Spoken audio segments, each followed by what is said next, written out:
Okay, figuring out where to start when you are decluttering can be one of the most overwhelming things ever. Do you feel like that? Well, I am here to help. I have my tips on where to start when decluttering. And trust me, these are the easiest steps you can find when it comes to decluttering your home. Hey there, I'm Jessica, the Organized Mama.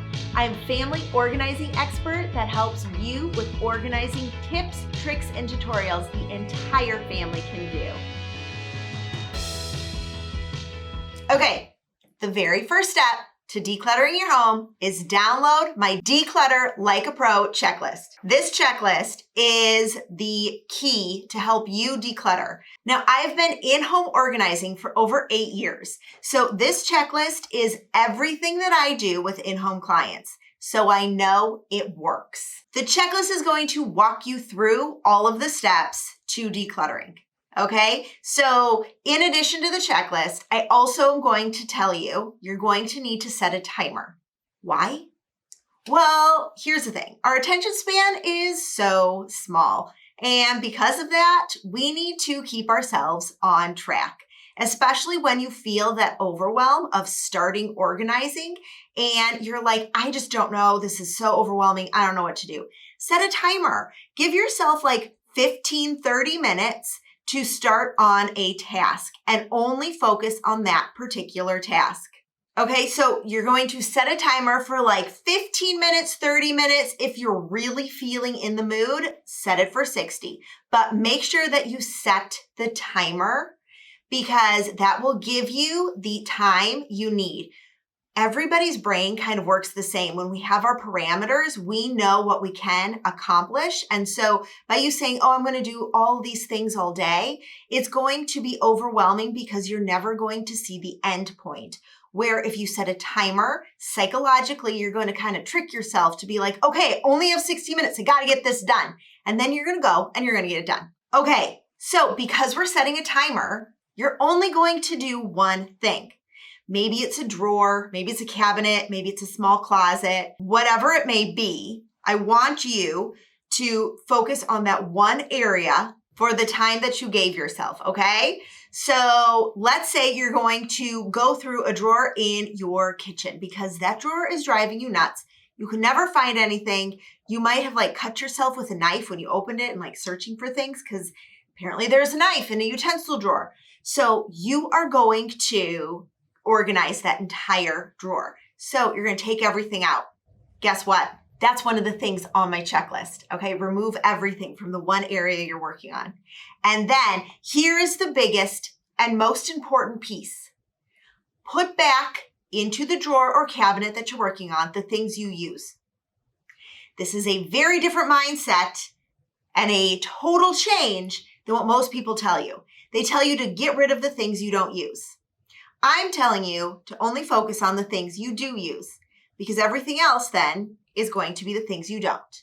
So your mind, again, is going to know, well, I definitely use this. I use this. I use this. I'm not so sure about this one. And so then you're going to start to see and weed out the things that no longer fit in that drawer that you use, that you need, that you love. And it's an easier way to focus on decluttering. What are the things you actually use versus what don't I use? Okay, so now all of those remaining items that you have are laying out all over, wherever you were, okay? And you're getting really close to your time coming up for you to be done decluttering. So what do? Well, we're going to focus on the remaining items and you're going to figure out, do you actually need them? Use that little remaining time to make quick decisions. The biggest thing about decluttering is that we, as humans, feel the need to hold on to things or be indecisive about a particular item. Well, maybe I need this. So many of us have grown up with family members telling us, well, you need to hold on to that for a rainy day, or what about this, or what about that? But the problem with that is we are creating a culture of clutter. And so we need to start by taking a step back and removing things that we no longer use. It is okay to donate items that you feel like, I just don't know, it's okay to donate them, because odds are if you aren't 100% yes, I use this, the likelihood is you don't. So this is where the tough love comes in. You don't need to hold on to everything. You don't. And the worst case scenario, you might have to use something else as a replacement for that kitchen gadget, that belt, maybe those toys. You can find a replacement for them with the stuff you currently have in your house. I promise you, you can do this. Because when you start to remove the clutter, you're going to be able to see, oh, I never needed that. Let's say in your kitchen drawer, you have a whole bunch of gadgets for cutting all sorts of different things, like the pineapple cutter and the strawberry cutter and the garlic cutter. And guess what? All of those things can be cut by using a knife. So you don't need to hold on to all of the things just because it's a gadget, just because you bought it, just because you have it.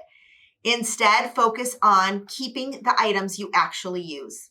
Then you can remove the excess, donate it, give it to somebody else that truly needs it. Because there are so many people out there that would truly use and appreciate that item that you no longer do. So let's reuse things in other ways. We can donate them. There are many organizations that truly, truly need those things. I promise you, there are.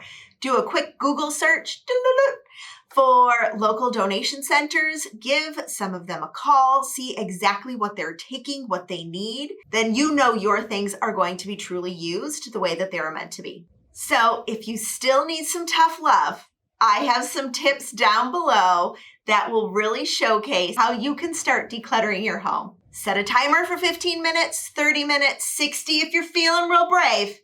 Make sure you download my Declutter Like a Pro checklist. It's down below. You do not want to miss this one. It is seriously the tool that I use for all in-home organizing clients. I have viewers, followers, and friends that use that religiously. They've laminated it so they can check it off with a whiteboard marker boop, boop, boop, as they go through things. So make sure you download that and then work one space at a time. That way you limit the overwhelm. And if you need more help, watch the next video. Love what you see? Don't forget to subscribe. New videos every Wednesday.